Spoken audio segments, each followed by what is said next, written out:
বলবো পিছিয়ে গেলে হবে না, পরিশ্রম করলেই ফল আসবে। এটা যেন অসম্ভবকে সম্ভব করা। শরীর সায় দেয় না, 100% শারীরিক প্রতিদ্বন্দ্বী, ঠিকভাবে হাঁটাচলাই করা যায় না। তবে হাল ছাড়েনি মুর্শিদাবাদের মোহাম্মদ আলম রহমান।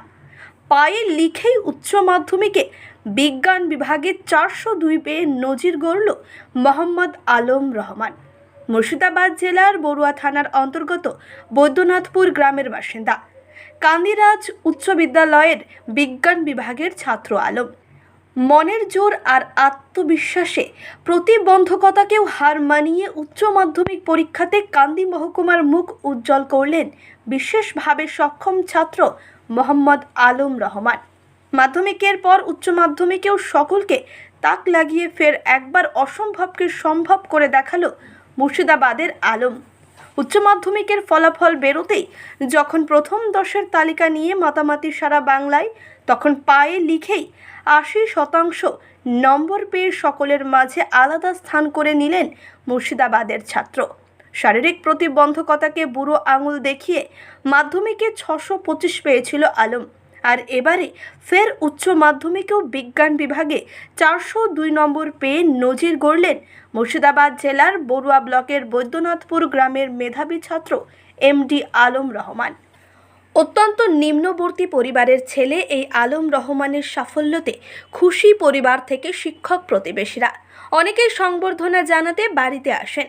ছেলের সাফল্যে অত্যন্ত খুশি পরিবার উচ্চশিক্ষার জন্য সাহায্যের আবেদন জানিয়ে বলেন, আগামী দিনে আমার ছেলে আরও পড়তে চায়, তবে আমাদের তেমন সামর্থ্য নেই।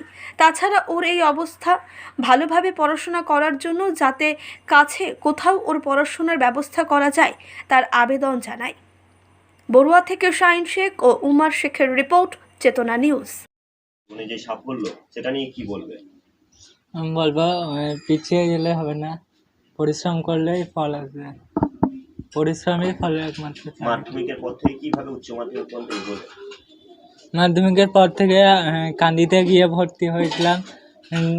জয়দেব ঘটক সাহেবের সহযোগিতায় ওখানেই শুরু করি 11-12-এর পড়াশোনা। দিয়ে ওখানে কিছু কিছু টিউশন টিচার ছিল যারা আমার একবারেই মাইনে নিত না, কেউ কেউ আবার হাফ মাইনে নিত।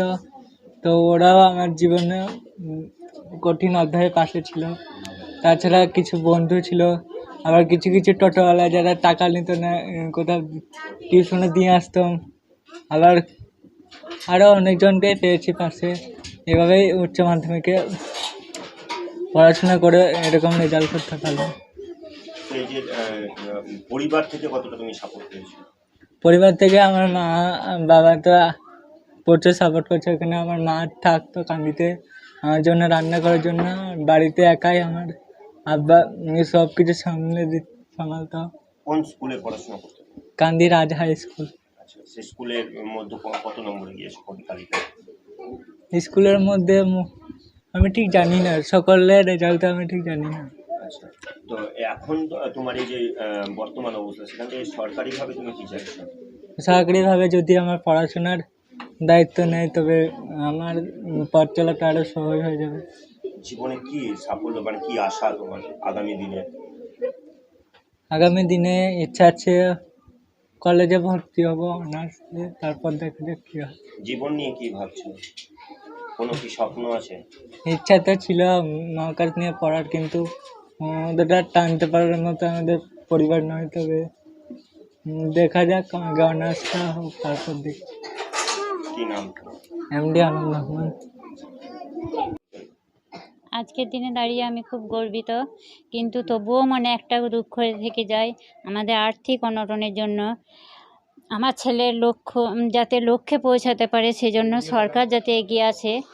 তার আমার ছেলের সাফল্যের জন্য, আমার ছেলের লক্ষ্য যাতে পৌঁছাতে পারে, সেই জন্য যেন সরকার হাত বাড়িয়ে দেয়, এটাই আমি চাই। ছেলের সহ পুরো এলাকার মুখ উজ্জ্বল করেছে, এলাকার গর্ববোধ করেছে, কি বলবেন?